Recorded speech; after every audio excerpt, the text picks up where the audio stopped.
ओम नमो भगवते वासुदेवाय। ओम ओम नमो नमो भगवते भगवते वासुदेवाय। वासुदेवाय। ओम नमो भगवते वासुदेवाय। ओम ओम नमो भगवते नमो भगवते वासुदेवाय। ओम वासुदेवाय। नमो भगवते वासुदेवाय। ओम ओम नमो नमो भगवते भगवते वासुदेवाय। वासुदेवाय। नारायणं नमस्कृत्य नारायणं नारायणं नमस्कृत्य नमस्कृत्य नरं चैव नरोत्तमं नरं चैव चैव नरोत्तमं नरोत्तमं देवीं सरस्वतीं व्यासं देवीं देवीं सरस्वती सरस्वतीं व्यासं व्यासं जयमुदीरये ततो ततो जयमुदीरये। जयमुदीरये। नष्टप्रायेषु भद्रेषु नष्टप्रायेषु नष्टप्रायेषु भद्रेषु भद्रेषु नित्यं भागवत सेवया नित्यं नित्यं भागवत भागवत सेवया सेवया। उत्तमश्लोके भगवते भगवते उत्तमा उत्तम श्लोके श्लोके भक्तिर्भवति नैष्टिकी। भक्तिर्भवति नैष्ठिकी। नैष्ठिकी। तो ये श्लोक संख्या 19 है आज। आगे बढ़ा दीजिए श्लोक संख्या 19।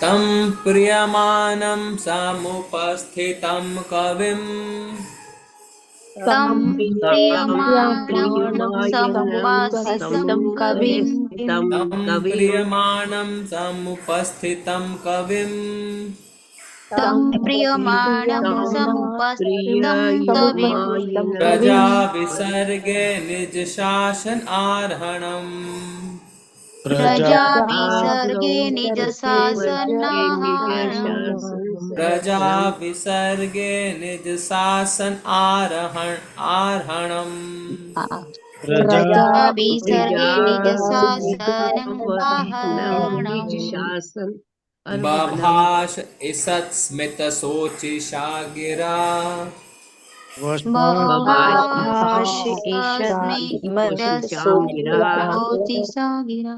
बभाष ईषत् स्मित शोचिषा गिरा बभासि बाबाषिषं ईषत् शोचिषा वशिषां गिरा। गिरा। प्रियः प्रियं प्रीतमना करे स्पृशन् प्रियः प्रिय प्रियं प्रियं मनः प्रीतमनः करे करे स्पृशनम्। स्पृशन। प्रियः प्रियं प्रीतमनः करे स्पृशन् प्रियः प्रियं प्रियं प्रीतमनः प्रीतमनः करे करे स्पृशनम्। स्पृशन। तं प्रियमाणं समुपस्थितं कविं तं प्रियमाणं समुपस्थितं समुपस्थितं कविं प्रजा कविम्। विसर्गे निज शासनार्हन् प्रजाभिसर्गे प्रजाभिसर्गे निजशासनाहरणम्। निजशासनार्हणम्। प्रजा विसर्गे निज शासन आर्हणम् प्रजाविसर्गे प्रजाभिसर्गे निजशासनाहरणम्। निजशासनाहरणम्। बभाष ईषत् स्मित शोचिषा गिरा बभासि बभाषिषति ईषत् समस्तवशिषां गिरा। प्रियः प्रियं प्रीतमना करे स्पृशन् प्रियः प्रियः प्रियं प्रियं प्रीतमनः करे प्रीतमनः करे स्पृशन। स्पृशन्। तं प्रियमाणं समुपस्थितं कविम् तं प्रियमाणं प्रियमायनं समुपस्थितं कविम्। कविं प्रजा कविम्। विसर्गे निज शासन आर्हणम् प्रजाभिसर्गे प्रजास्वती निजशासनम् निजशासनम् आहरणम्। अर्वहनम्। प्रवास ईषत् स्मित शोचिषा गिरा बभासि बभाषिषत् ईषत् शोचिषा शोषिषा गिरा। गिरा। प्रियः प्रियं प्रीतमना करे स्पृशन् प्रिया प्रियं प्रियं प्रीतमः प्रीतमनः करे करे स्पृशन्। ये पढ़िए पढ़िए।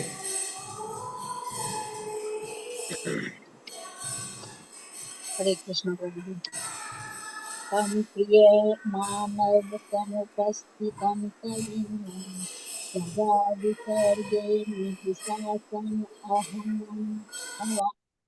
वभासे ईषत् स्मित सोचिसा गिरा प्रिय प्रियम प्रीतम मना करे अस्पृशन। हरे कृष्ण।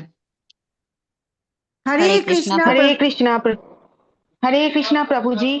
तं प्रियं प्रियमानं समुपस्थितं कविं रोजा विसर्ग निज शासनार्हणम् वभाषांसति स्मर्त शुचिषा गिरा प्रिय प्रियं प्रीतमनाः करे स्पृशन्। हरे कृष्णा प्रभु जी।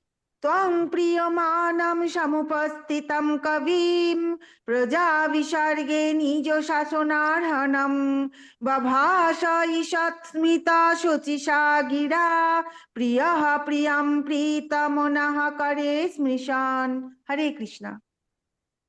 हरे कृष्णा प्रभु जी। सादर प्रणाम। तं प्रियमाणं समुपस्थितं कविं प्रजा विसर्गे निज शासनार्हणं बभाषैषत् स्मित शुचिषा गिरा प्रियः प्रियं प्रीतमनाः करे सपृशन्। हरे कृष्णा। हरे कृष्ण प्रभु जी। सादर प्रणाम। तं प्रीयमाण समुपस्थितं कविं प्रजा विसर्गे निज शासन अर्हणं बभाष ईशस्त सिमतुतोषा गिरा प्रिया प्रियं प्रीत मना करे स्पृशना। हरे कृष्ण प्रभु जी। हरे कृष्णा प्रभु जी। तं प्रियमायनं समुपस्थितं कविं प्रजा विसर्जे निज शासन अवर्हणं बभाषाम ईशुस्तनम शोषिषा गिरा प्रिया प्रियम प्रीतिमनः करे सुप्रसन्नः। हरे कृष्ण।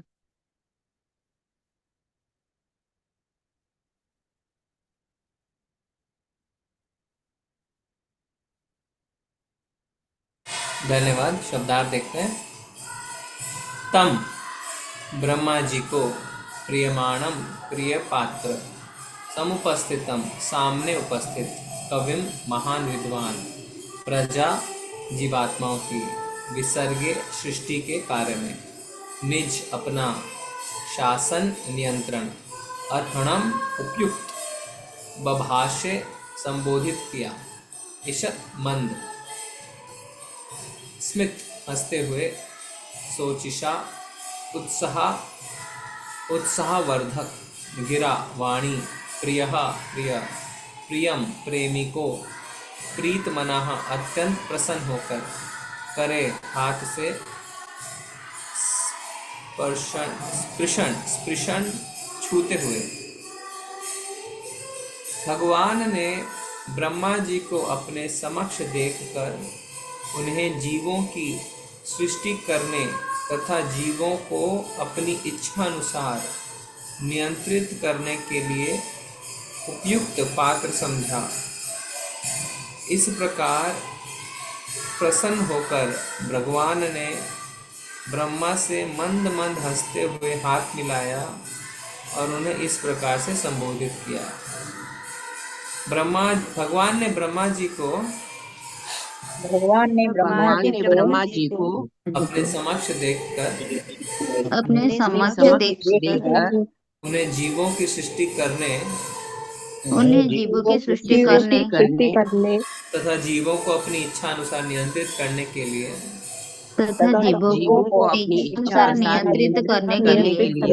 उपयुक्त पात्र समझा। इस प्रकार प्रसन्न होकर भगवान ने ब्रह्मा से मंद मंद हंसते हुए हाथ मिलाया और इस प्रकार से संबोधित किया। पढ़िए तात्पर्य।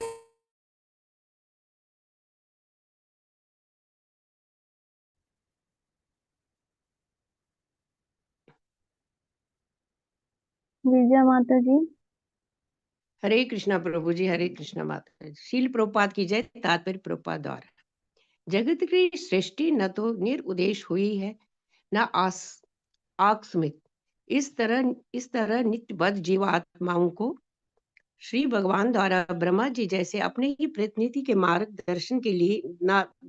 मार्गदर्शन में मुक्ति के लिए अवसर प्रदान किया जाता है। ब्रह्मा जी वैदिक ज्ञान का उपदेश देते हैं जिससे इस ज्ञान का प्रसार बद्ध जीवों तक हो सके। बद्ध जीव श्री भगवान से अपने संबंध को भूलते रहते हैं, अतः श्री भगवान के लिए आवश्यक है कि वे सृष्टि करे और वैदिक ज्ञान का प्रसार करे। बद्ध जीवों के उद्धार का महान उत्तरदायित्व ब्रह्मा जी पर है, इसीलिए वे श्री भगवान को अत्यंत प्रिय है। ब्रह्मा जी अपने कर्तव्य को भली भांति निभाते हैं। वे न केवल जीव आत्माओं को उत्पन्न करते हैं वरना पतित जीवों के उद्धार के लिए अपने दल को चारों ओर फैला देते हैं। यह दल ब्रह्म संप्रदाय कहलाता है और इस दल का हर सदस्य आज भी पतित जीवों का उद्धार करके श्री भगवान के धाम भेजने में संलग्न है। श्री भगवान अपने अंशों को वापस पाने के लिए अत्यंत उत्सुक रहते हैं, जैसा कि भगवत गीता में कहा गया है। जो पतितों को श्री भगवान के धाम ले जाने का कार्य करता है उन्हें उससे अधिक प्रिय अन्य कोई नहीं है। ब्रह्म संप्रदाय में कुछ ऐसा सर्वधर्म त्यागी भी है जिनका एकमात्र कार्य ईश्वर की विस्मृति कराकर मनुष्यों को इस भौतिक संसार में अधिक फंसाना है। ऐसे मनुष्य कभी भी श्री भगवान के प्रिय नहीं बन सकते। श्री भगवान इन ईर्ष्यालु असुरों को ऐसे अंधकार में भेज देते हैं जहां वे परमेश्वर को जान भी नहीं सकती। किंतु ब्रह्म संप्रदाय का कोई भी व्यक्ति जो श्री भगवान के संदेह का उपदेश देता है श्री भगवान को प्रिय है और ऐसे ही प्रामाणिक भक्ति संप्रदाय के प्रचारक से प्रसन्न होकर वे उससे हाथ मिलाते हैं। हरे कृष्णा प्रभु।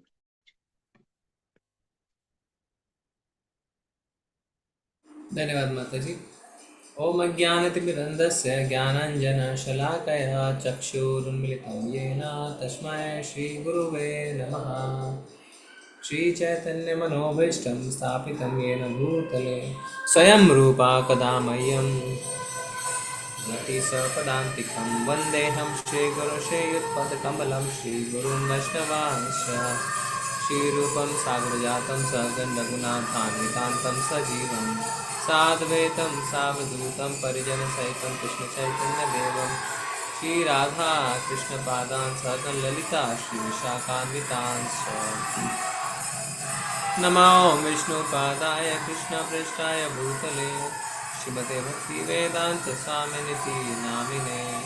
नमस्ते सारस्वते देवे गौरवाणी प्रचारिणे निर्विशेषाय शून्यवादी पाश्चात्य देशतारिणे। वाञ्छाकल्पतरुभ्यश्च कृपा सिन्धुव एव च पतितानां पावनेभ्यो वैष्णवेभ्यो नमो नमः। हे कृष्ण करुणा सिन्धु दीनबन्धु जगत्पते गोपेश गोपिकान्त राधाकान्त नमोस्तुते। तप्त कांचन गौरांगी श्रीराधे वृंदावनेश्वरी वृषभानुसुते देवी प्रणमामि हरिप्रिये। जय हो श्री कृष्ण चैतन्य प्रभु नित्यानंद श्री अद्वैत गदाधर श्रीवसादि गौर भक्त वृंदा। नमो महावदन्याय कृष्ण प्रेम प्रदायते कृष्णाय कृष्ण चैतन्य नामने गौर नमः। हरे कृष्णा कृष्ण कृष्ण हरे हरे, हरे राम राम राम हरे हरे। तं प्रियमानं समुपस्थितं कविं प्रजा विसर्गे निज शासन आहरणं बभास सत्स्मित सोचिषा गिरा प्रिया प्रियं प्रीतमना करे स्पृशन।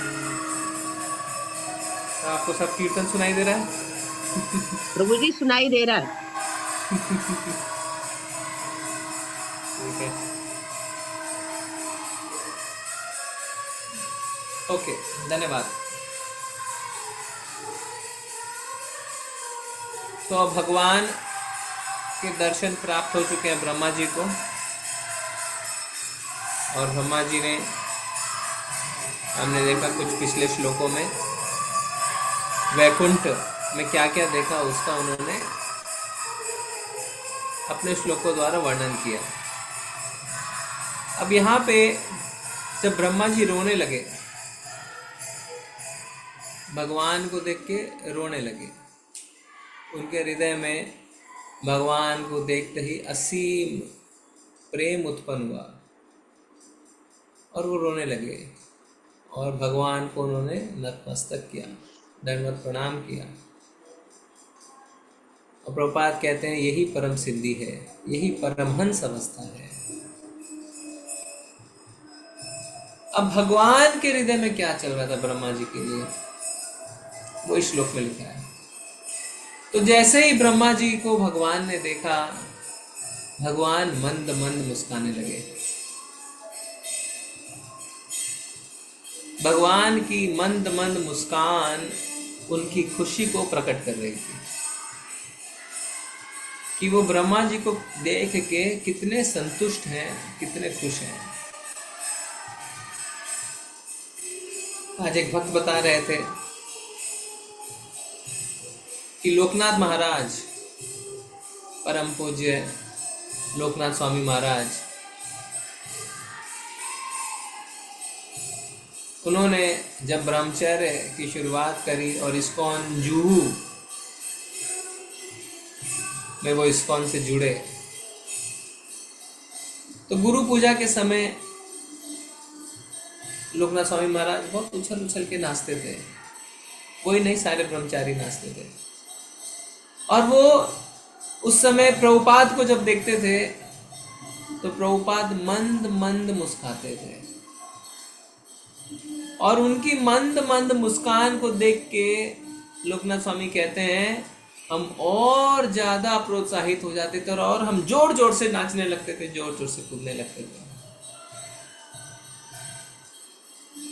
क्योंकि हृदय में इस बात की संतुष्टि थी कि हमारे आध्यात्मिक गुरु खुश हैं, संतुष्ट हैं।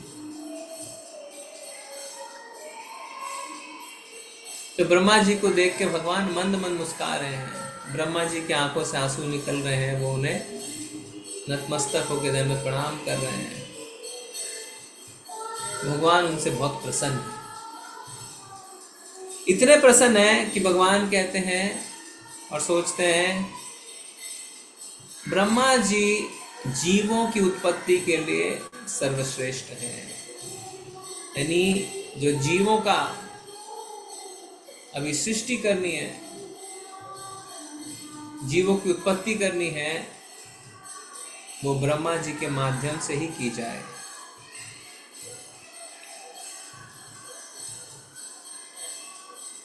ब्रह्मा जी खुद भी जीव तत्व हैं और जीवों में श्रेष्ठ हैं, क्योंकि उनकी भक्ति योग से भगवान प्रसन्न हो गए हैं। उन्होंने अपने वैकुंठ का उन्हें दर्शन दिया, अपना दर्शन दिया और मुस्कुराते हुए अब उन्हें जीवों की सृष्टि करने के लिए कहेंगे।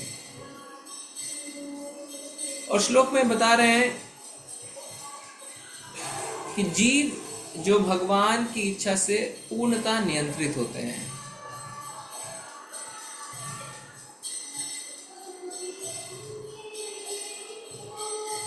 जीव दो प्रकार के हैं, नित्यबद्ध, नित्य सिद्ध।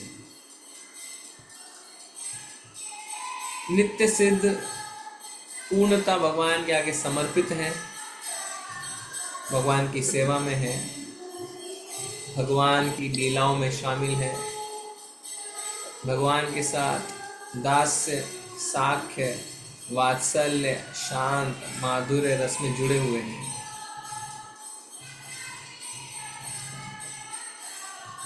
और दूसरा है नित्यबद्ध, यानी हम जो भगवान से विमुख हुए, भगवान से ईर्ष्या करी, भगवान के जैसा भोग करने की इच्छा प्रकट करी और इस भौतिक जगत में आ गए।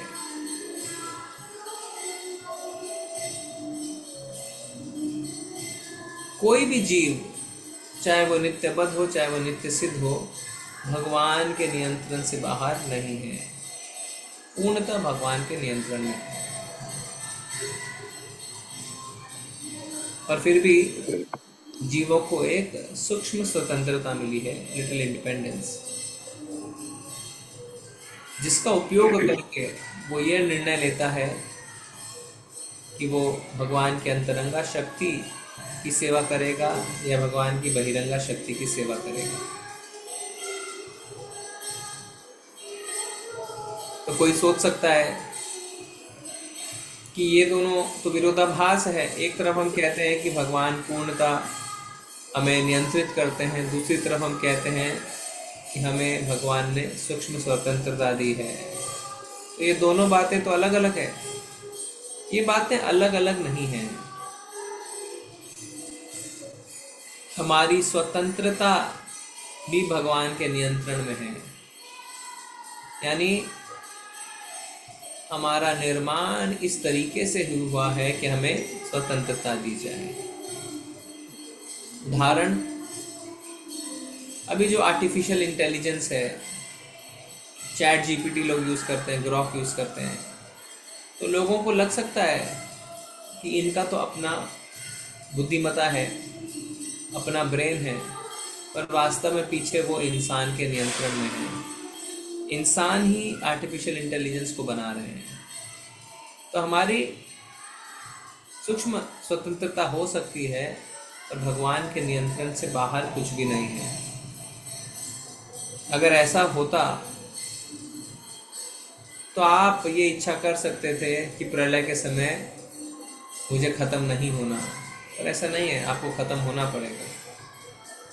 तो भगवान के नियंत्रण के बाहर आपकी सूक्ष्म स्वतंत्रता भी नहीं है।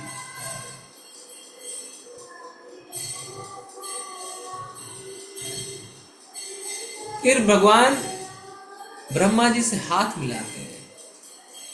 हाथ मिलाते हैं शब्द है श्लोक में, आखिरी शब्द स्पृशन। स्पृशन स्पृशन स्पृशन मतलब स्पर्श करना, हाथ शेक करना। और उन्हें फिर क्या करना है उसका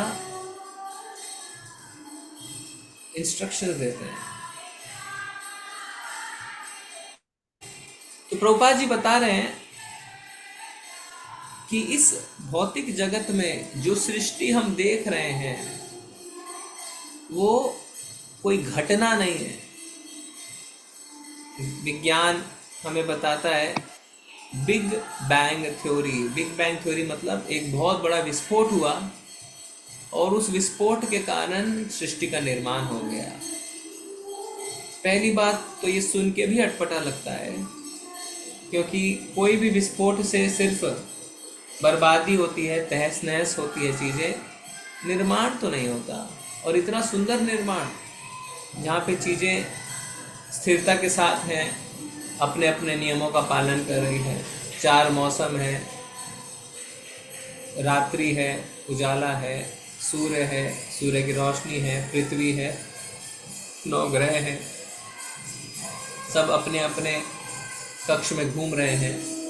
इतना सुंदर निर्माण, सुंदर सुंदर फूल, सुंदर सुंदर पुष्प, सुंदर सुंदर फल, सब्जियां, जानवर, हमारी भावनाएं, हमारा प्रेम, ये सारी चीज़ें क्या विस्फोट से हो सकती हैं? लगता तो नहीं है।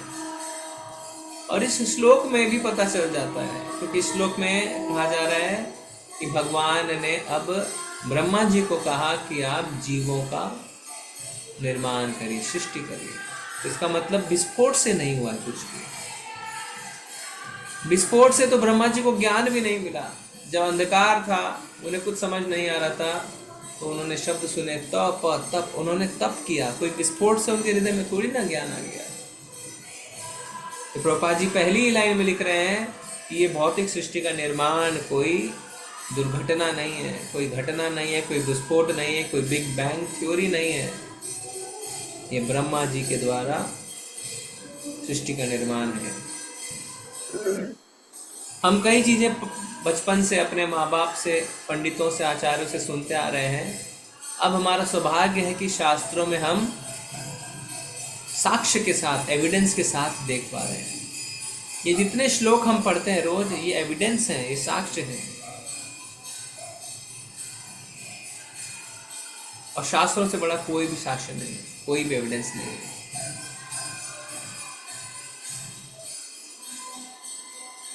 प्रभुपाद जी बताते हैं कि ब्रह्मा जी को बहुत बड़ा दायित्व मिला।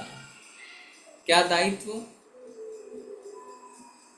जीवों को नित्य बद्ध अवस्था से बाहर निकालने का। क्योंकि भगवान ने ब्रह्मा जी के हृदय में ज्ञान दिया। अब वो ज्ञान ब्रह्मा जी के माध्यम से समस्त नित्य बद्ध आत्माओं को मिलता है, जिससे वो अपनी अवस्था, भौतिक अवस्था से बाहर आ सकें और अपनी चेतना को कृष्णमय कर सकें। हम जिस संप्रदाय में आते हैं, इस्कॉन जिस संप्रदाय में आता है, उसका नाम है ब्रह्म माधव गौड़ीय संप्रदाय। ब्रह्म हमारे संप्रदाय के जो उच्चतम आचार्य हैं वो हैं ब्रह्मा जी। भगवान ने ब्रह्मा जी के हृदय में ज्ञान दिया और वहां से ब्रह्म गौड़ीय संप्रदाय की शुरुआत हुई। फिर ब्रह्मा जी ने ज्ञान किसको दिया? नारद मुनि को। नारद मुनि ज्ञान किसको दिया? व्यास देव जी को। इस तरीके से ये श्रृंखला नीचे की ओर बढ़ती गई।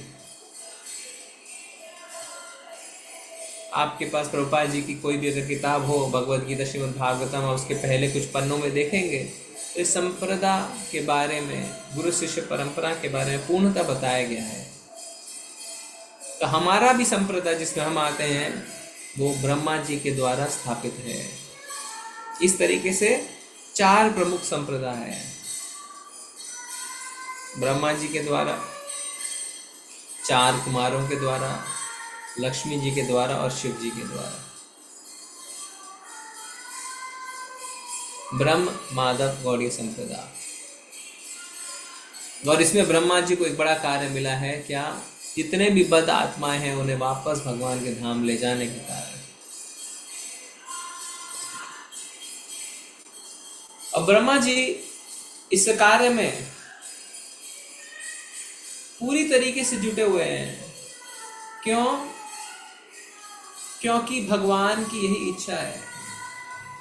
भगवान अपनी अंश को वापस अपने धाम बुलाने के लिए बड़े ही उत्सुक हैं।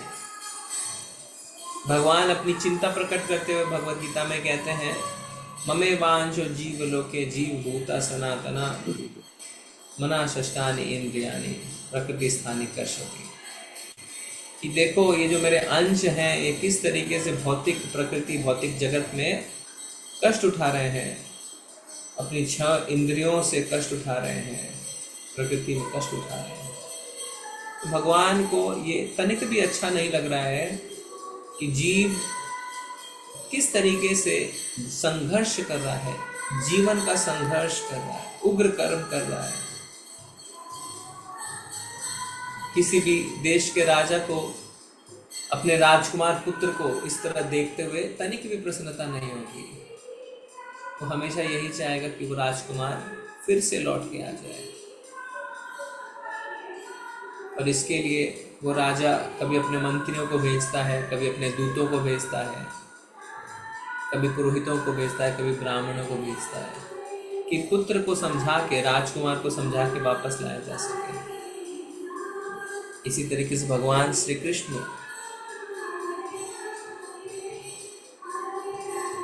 गुरु, साधु और शास्त्र के माध्यम से हमें वापस बुलाना चाहते हैं कि गुरु के माध्यम से हम वापस आ जाएं, शास्त्रों के माध्यम से वापस आ जाएं, भक्तों के माध्यम से वापस आ जाएं। बड़े उत्सुक हैं भगवान।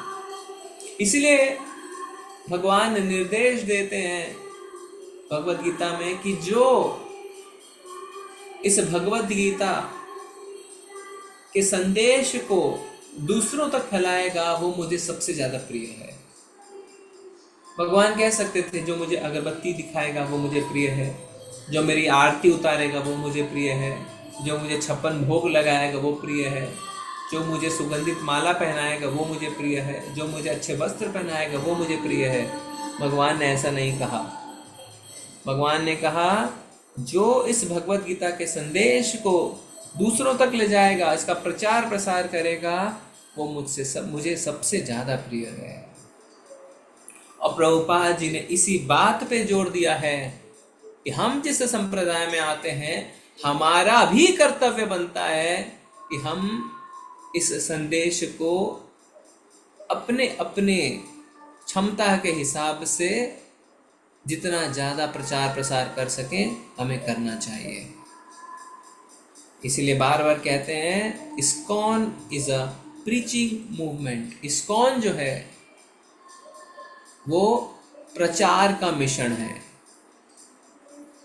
कर्मकांड का मिशन नहीं है।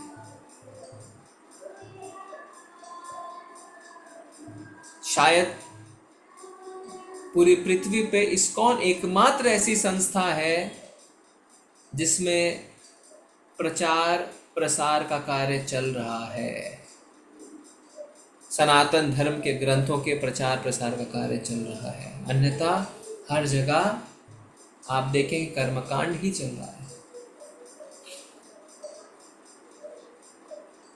इस्कॉन ये ऐसी संस्था है जहाँ पे भगवद गीता, श्रीमद् भागवतम, चैतन्य चरितामृत जैसे महान ग्रंथों पे चर्चा होती है, उसमें प्रवचन होता है, उसकी कक्षा होती है, उस परीक्षाएं होती हैं, डिग्रियां मिलती हैं। क्यों? क्योंकि प्रभुपाद जी को भली भांति पता है कि भगवान श्री कृष्ण को प्रसन्न करने का सबसे अच्छा मार्ग यही मार्ग है। हमारा भी यह कर्तव्य बनता है कि हम भी ऐसा करें, हम भी ज़्यादा से ज़्यादा लोगों तक प्रचार प्रसार का कार्य लेके जाएं। तो कोई कह सकता है, पर प्रभु जी हम तो कहते हैं उन्हें भगवान का नाम लेने को। भगवान का नाम लेना और ग्रंथों का प्रचार प्रसार करना दो अलग अलग बातें नहीं है। भगवान कहते हैं भगवत गीता का संदेश आप दूसरों तक लेके जाओ, और भगवत गीता का जो सार है वो क्या है? सर्वधर्मान परित्यज माम एकम शरणम व्रज। सारे धर्मों का परित्याग करके मेरी शरण में आओ। और भगवान की शरण में जाने की जो विधि है वो है भगवान के नाम का जप करना। तो दोनों अलग बातें नहीं है। भगवत गीता का संदेश है भगवान के शरण में जाओ, और उस संदेश की विधि प्रोसेस है भगवान के नाम का जप करना। पर दोनों आवश्यक है। संदेश को बार बार पढ़ना भी आवश्यक है। भगवत गीता को बार बार पढ़ना भी आवश्यक है। श्रीमद् भागवतम को पढ़ना भी, क्योंकि हम भूल जाते हैं कि जो हम कर रहे हैं वो क्यों कर रहे हैं। आपको किसी ने बताया श्रीमद् भगवत गीता में, श्रीमद् भागवतम में लिखा है भगवान को समर्पण करें, और समर्पण में पहला कदम है श्रवणम, भगवान के बारे में सुनना। तो इसीलिए आप भगवान के नाम का जप करिए और सुनिए। आप शुरू कर देते हैं जप, 6 महीने बाद आप भूल जाते हैं आप जप क्यों कर रहे हैं। कि आपको किसी ने कहा था कि भगवान को समर्पण करने की विधि है, किसी ने आपको कहा था कि भगवत गीता का संदेश है समर्पण, किसी ने आपको कहा था कि ये जो कार्य करेगा वो भगवान को सबसे ज़्यादा प्रिय है। तो इसीलिए हमें बार बार पढ़ना भी पड़ता है और विधि का पालन भी करना पड़ता है। और बार बार जब पढ़ेंगे तो आप दूसरों को बताएंगे, नहीं तो आप भूल जाएंगे। फिर आप क्या बोलेंगे? भगवान के नाम का जप करो, आपकी इच्छाएं पूरी होंगी। भगवान के नाम का जप करने से समर्पण की विधि का पालन होता है। हम तैयार हो पाते हैं समर्पण के लिए, हमारा हृदय कोमल बनता है, हमारे चित्त की सफाई होती है, और विधि में और ज़्यादा हमें क्लैरिटी मिलती है, और ज़्यादा रोशनी और ज़्यादा ज्ञान आता है। क्योंकि भगवान कहते हैं दिव्य ज्ञान हृदय प्रकाशितो। जब हम ऐसा करते हैं तो भगवान हमें ज्ञान देते हैं कि अब क्या करना है, अब क्या करना है, अब क्या करना है, अब क्या करना है। क्योंकि भगवान की इतनी सारी सेवाएं हैं, हमारे स्वभाव के हिसाब से कौन सी सेवा हमें सबसे ज़्यादा सूट करेगी वो भगवान हमें ज्ञान देते रहते हैं। पर भक्त की कोशिश रहता है कि मैं सारे प्रकार की सेवाओं करूं, मैं किसी प्रकार की सेवा के लिए मना ना करूं।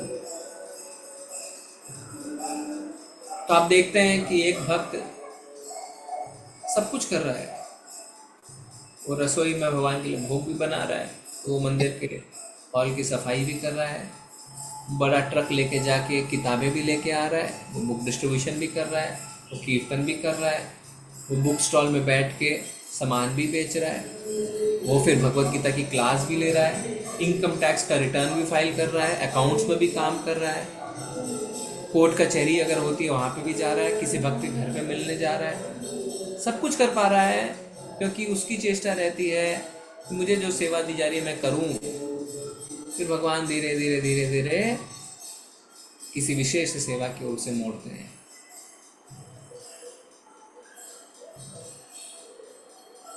तो ये चर्चा हम क्यों कर रहे हैं? ये चर्चा हम इसलिए कर रहे हैं कि हम भी ब्रह्म माधव गौड़ी संप्रदाय के हिस्सा हैं। ब्रह्मा जी का को भगवान ने सेवा दी है सारी बदात्माओं को अपने पास लाने की, तो हमें भी इसमें अपना योगदान देना चाहिए। और फिर जब आप ऐसा करेंगे, हो सकता है एक ऐसा दिन आएगा जब भगवान आपके साथ भी हाथ मिलाएंगे और आपको देख के भी मंद मंद मुस्कुराएंगे। ऐसा संभव है, भक्ति योग के मार्ग से ऐसा संभव है कि एक दिन आप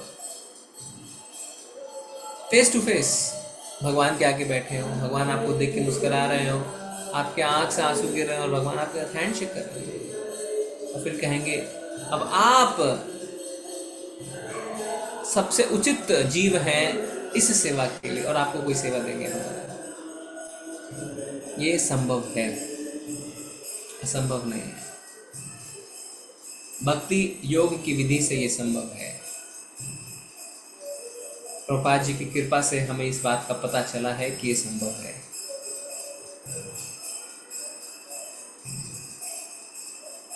प्रभुपाद जी ने हमें बताया आप भगवान का नाम लेते रहिए, 4 नियमों का पालन करते रहिए, प्रसादम खाते रहिए, वैष्णवों की सेवा करते रहिए, प्रचार प्रसार में हाथ बढ़ाइए और धीरे धीरे हमारे हृदय के कलमश खत्म हो जाएंगे और हमारे जीवन जो है वो सक्सेसफुल हो जाएगा, उत्तीर्ण हो जाएगा। सक्सेसफुल मतलब हम जरूर भगवत गीता को प्राप्त कर सकते हैं। ठीक है, तो आज की चर्चा को हम यहीं स्टॉप करते हैं। अगले श्लोक में हम देखेंगे कल कि किस तरीके से भगवान ब्रह्मा जी को उपदेश देते हैं और उन्हें क्या करने को कहते हैं। अगर किसी को इसमें कुछ जोड़ना है या कुछ प्रश्न है तो पूछ सकते हैं। हरे कृष्ण।